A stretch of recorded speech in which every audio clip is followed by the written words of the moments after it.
الله وأشهد أن محمدا عبده ورسوله أما بعد கண்ணியவாய்ந்த அல்லாஹ்வின் நல்லடியார்களே, அல்லாஹ்வுடைய கிருபையினால் 2 நோன்புகளை நிறைவேற்றிவிட்டு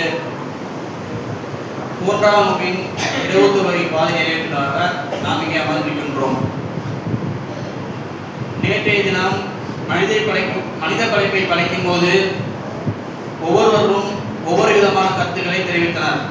ஆனால் அல்லாஹ் ரப்பல் ஆலமீன் அதற்கு மாற்றமாக மனிதன் இப்படிப்பட்டதான் என்ற கருத்தை தெரிவித்தார்கள். அல்லாஹ்வுடைய தூதர் அவர்களும் தன்னுடைய கருத்தை மனிதன் இப்படிப்பட்டவன் தான் என்ற கருத்தை தெரிவித்தார்கள்.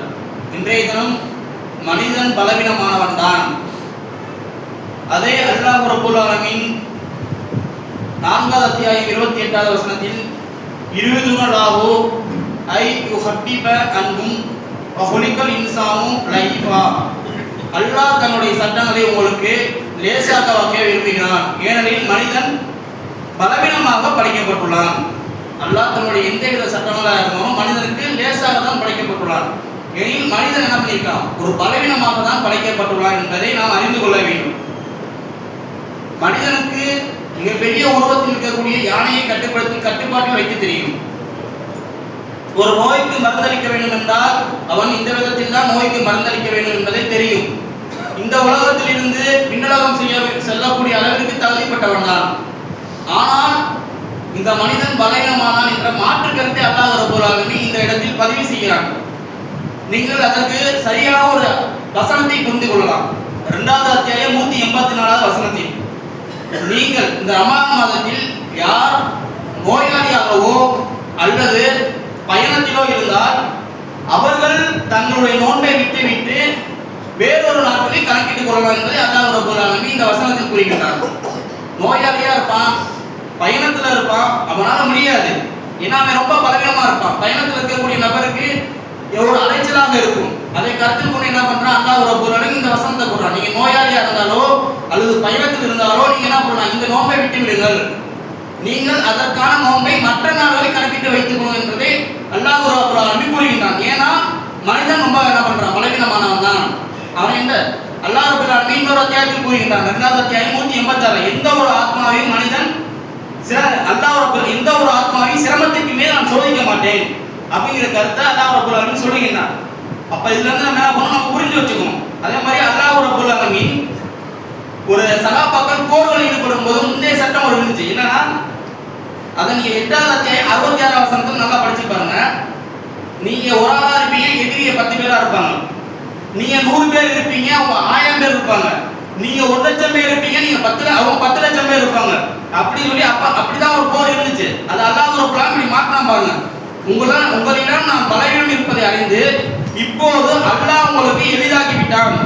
உங்களிடம் நீங்க 1 பேர் இருந்தா அவங்க என்ன பண்ணலாம், ஒரு 100 பேர் இருக்கிற அளவுக்கு என்ன பண்ணா மாத்திட்டாங்க சட்டத்தை. 10 பேர்னா ஓகே, அதுக்கு ஈக்குவல் என்ன இருக்கோ அந்த மாதிரி என்ன பண்ணா அந்த சட்டத்தை மாத்தலாம்.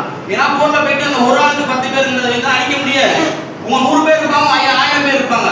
அதனால போர்ல வெல்ல முடியாது. இந்த சட்டத்தை மாத்தி என்ன பண்றான், இந்த மாதிரி ஒரு சட்டத்தை அல்லாஹ் ரப்பல் ஆலமீன் கொண்டு வரான். ஏன்னா மனிதன் என்ன பண்றான், இப்படிப்பட்ட ஒரு ஆள் தான், அவனுடைய பலவீனம் இப்படிதான் இருக்கும், எதிரிகள் அதிகமாக இருந்தால் அவரை தாக்க முடியாது என்ற கருத்தை மனிதனுடைய செயல் எவ்வாறு இருக்கும் என்பதை அல்லாஹ் ரப்பல் அறிந்து மாதிரி சொல்றான்.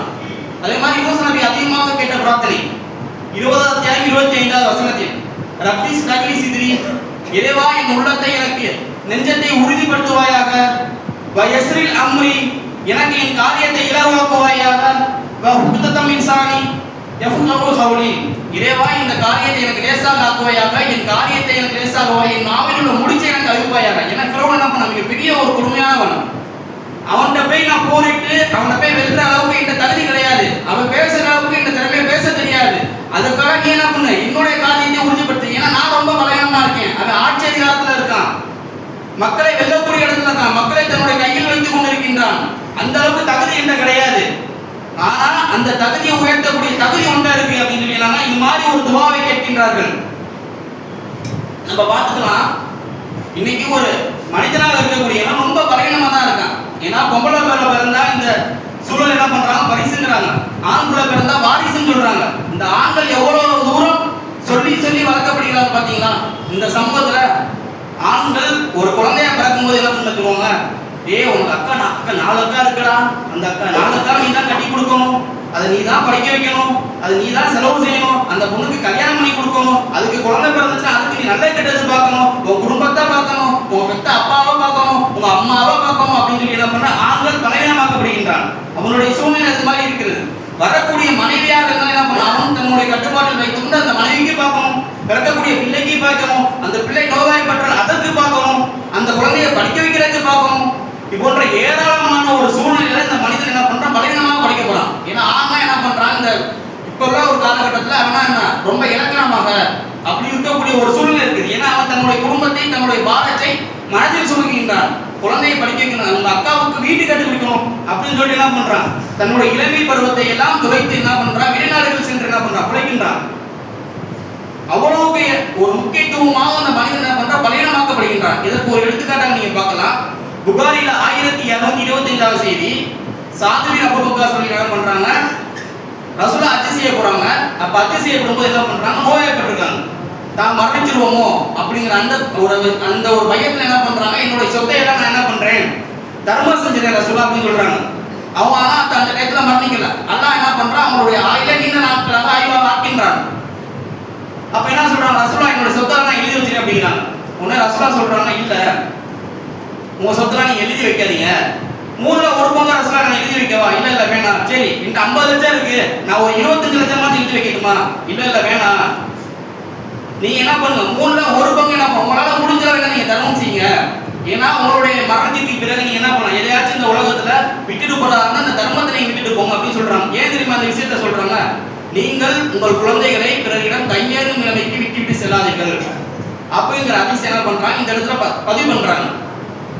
ஏன்னா என்ன பண்றாங்க, பல பெண்கள் இன்னைக்கு ஆண்கள் என்ன பண்றாங்க தெரியுமா, தன்னுடைய வாப்பாக்கள் தன்னுடைய குழந்தைகள் என்ன பண்ணும், கடனப்பட்டாவது ஏதாச்சும் சொத்தை வாங்கியாச்சும் என்ன பண்ணும், அவனுடைய கல்யாணத்தை என்ன பண்ணும், நல்ல முறையில் நடத்திடணும், உலகத்தை ஆசைக்கு என்ன பண்ணும், எப்பயாச்சும் இந்த கடனை வாங்கி என்ன பண்ணும், என் குழந்தைய நல்லா வந்து என்ன பண்ணும், எல்லாரும் பேசக்கூடிய அளவுக்கு இந்த கல்யாணத்தை பண்ணிடணும், எல்லாரும் பேசக்கூடிய அளவுக்கு என்னோட தங்கச்சி நீ நிறைவேற்றணும், எல்லாரும் சொல்லக்கூடிய அளவுக்கு என்ன பண்ணணும், உன்னுடைய குடும்பத்தை நீ என்ன பண்ணணும், நல்ல நிலைமைக்கு கொண்டு போயின்னு சொல்லி இந்த மாதிரி ஒரு ஏராளமான ஒரு விஷயத்தை நம்ம பார்க்கிறோம்.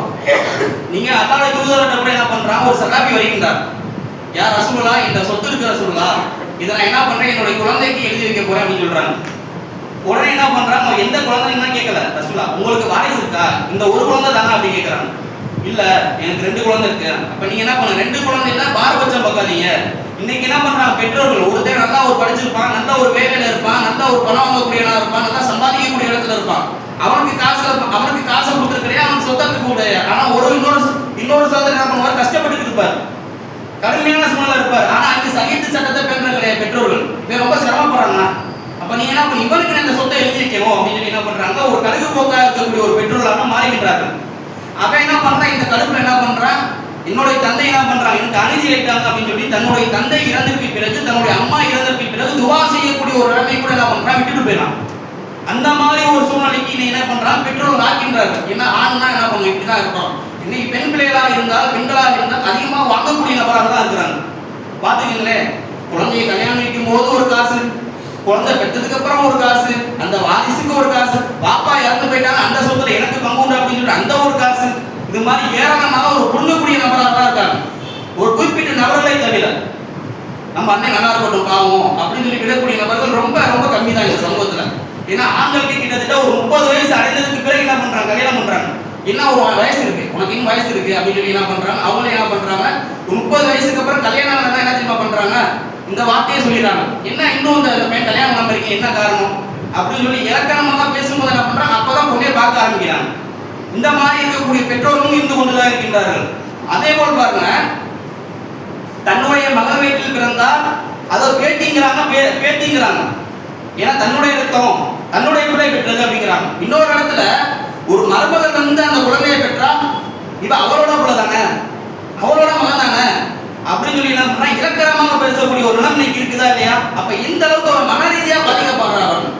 மன உளைச்சலுக்கு அந்த இடத்துல மனிதன் ஆளாக்கப்படுகின்றான். ஒரு முதலாளிக்கு 30,000 சம்பளத்துல சேர்ந்திருப்பான், அங்க சேர்ந்துக்கிட்டு என்ன பண்ணுவான், இப்பதான் கல்யாணம் பண்ணணும்னு சொல்லி ஒரு இக்கட்டான ஒரு சூழ்நிலை வருவான். திடுத்து போய் என்ன போயிடும், பாப்பா என்ன பண்ணா டக்குனு ஒரு கடன் வாங்கிடுவார். 60 வயசா இருக்கும், அவர் 50 லட்சம் கடன் வாங்கிட்டு போயிடுவார், 10 லட்சம் கடன் வாங்கிட்டு போயிடுவார். எப்படியாச்சும் அவனை கல்யாணம் பண்ணிக்கணும், எப்படியாச்சும் அவன் முடிச்சு வச்சிருக்க அப்படின்னு சொல்லி என்ன பண்றாரு, மேற்கொண்டு என்ன பண்றாரு, ஏதோ ஒரு விஷயத்துல தள்ளி விட்டு போயிறாரு, ஒரு அகண்ட ஒரு வாதாரத்துல தள்ளிட்டு போயிறாரு. அவனை கடன் சுமையாக்கக்கூடிய ஒரு பெற்றோராக அவர் மாறிக்கின்றாங்க. நீங்கள் அல்லாஹ் மேலும் ஒரு செய்தி சொல்றாங்க, நீங்கள் ஒரு பொய் சத்தியம் செய்து ஒரு சொத்தை அபகரித்தால் உங்களுக்கு சொன்னம் அறமாகிவிடும் அப்படிங்கிறாங்க. யாராச்சும் ஒரு பொருளை நீங்க ஏமாத்தி, உங்க அண்ணன் நம்பிட்ட ஏமாத்தி யாரோ ஏதோ ஒரு பொருளை அபகரிச்சிட்டீங்கன்னா உங்களுக்கு அல்லாஹ் ரப்பல் ஆலமீன் இந்த சொன்னத்தை நம்ம அறமாக்கி விடுறாங்க. அது ஒரு சின்ன விஷயமா இருந்தாலும், ஒரு சின்ன பொருளாக இருந்தாலும் சரி. அல்லாஹ்வுடைய தூதர் இடத்துல என்ன பண்றாங்க, ஒரு சகாபி மிஸ்வாக்க தொலைச்சிடுறாங்க. மிஸ்வாக்க தொலைச்சோன்னு என்ன பண்றாங்க, திரும்பி பார்க்கறாங்க, அந்த மிஸ்வாக்கு இருந்த இடத்த காணல. ரசூலுல்லாஹ் மாதிரி என்னோட மிஸ்வாக்க காணமே அப்படிங்கிறாங்க. அற்பமான ஒரு பொருளாக இருந்தாலும் உங்களுக்கு அந்த பொருளை அடித்தவர் அபகரித்தல் மீது என்ன பண்ண சொர்க்கம் மரமாகி விடும் அப்படிங்கிற செய்தியை பதிவு பண்றாங்க. அப்ப ஒரு சின்ன பொருள் தான். இன்னைக்கு நம்ம என்ன பண்றோம், நம்ம குடும்பத்துல எத்தனை பேருக்கு நம்ம அணுகி வைக்கிறோம், இவன் பார்த்து நம்ம நல்லா இருக்கான், இவன் நல்லா படிச்சு திறமையா இருக்கான் அப்படின்னு சொல்லி நம்ம என்ன பண்றோம், ஒரு சிம்பிளான ஒரு விஷயத்தை நம்ம என்ன பண்றோம், மிகப்பெரிய ஒரு இடத்துல போய் கொண்டு போய் வைக்கிறோமா இல்லையா. தன்னுடைய மகளுக்காக வாழ வேண்டும், தன்னுடைய மகளுக்காக எல்லாரும் செலவு செய்ய வேண்டும் அப்படின்னு சொல்லி சின்ன சின்ன பிள்ளைல இருந்து என்ன பண்ண சொல்லி சொல்லி சொல்லி வளர்த்து என்ன பண்றாங்க, அவன் மன உளைச்சலாக உண்டாக்கி, அவங்க ஒரு மன ரீதியாக ஒரு பாதிப்பை உண்டாக்கி, இப்படிப்பட்ட ஒரு சூழ்நிலை ஒரு கட்டத்துல வந்துடும். உனக்கு பெத்த அம்மா முக்கியமா இல்ல உனக்கு இப்ப வந்த கொண்டாட்டி முக்கியமா, அந்த இடத்துல என்ன பண்றான், பலகீனமாக என்ன பண்றான், பேரண்ட்ஸ் சொல்லி ஓட்ட வேண்டிய ஒரு சுச்சுவேஷன் இருக்கு. அந்த மாதிரி தான் மனுஷன் பலகீனமா படைக்கப்பட்டிருக்கான். இப்ப எவ்வளவு ஒரு விஷயத்த இந்த குர்ஆன் நமக்கு சொல்லுது பாருங்க. மனுஷன் இப்படிதான் ஒரு பலகீனத்துல தான் இருப்பான், இப்படிப்பட்ட ஒரு மனிதன் தான். ஏன்னா ஆண் தான் ரொம்ப பலகீனமா தான் படைக்கப்பட்டிருக்கான். அவனுடைய மன ரீதியா என்ன பண்றான், ரொம்ப ஒரு எதிர்பார்ப்புல வெளி சுற்று வட்டாரத்துல பழகி இருப்பான். நிறைய பேர் பழகுவான், ஆனா உள்ளுக்குள்ள நிறைய என்ன பண்ணிருக்கும், அருவே இருக்கும். அவனால அடக்கிக்க முடியாது, அந்த விஷயத்த சொல்ல முடியாது. குடும்ப ரீதியா பாதிக்கப்பட்டிருப்பான், அண்ணன் தம்பி ரீதியா பாதிக்கப்பட்டிருப்பான், அக்கா தம்பி ரீதியா பாதிக்கப்பட்டிருப்பான், உடல் ரீதியா பாதிக்கப்பட்டிருப்பான், மன ரீதியா பாதிக்கப்பட்டிருப்பான். இருந்தாலும் பரவாயில்ல, எப்படியாச்சும் தன்னுடைய தாய் செஞ்ச சொன்னாங்களே, அவங்க கடனாலும் பரவாயில்ல, எப்படியாச்சும் நம்ம அக்கா தங்கச்சி நிறைவேற்றணுமே என்று பாதி வாழ்க்கை என்ன பண்ணிட்டான், கழித்துட்டு பூமியில் என்ன பண்றான், புதையக்கூடிய ஒரு நபராக ஆகி விடுகிறான்.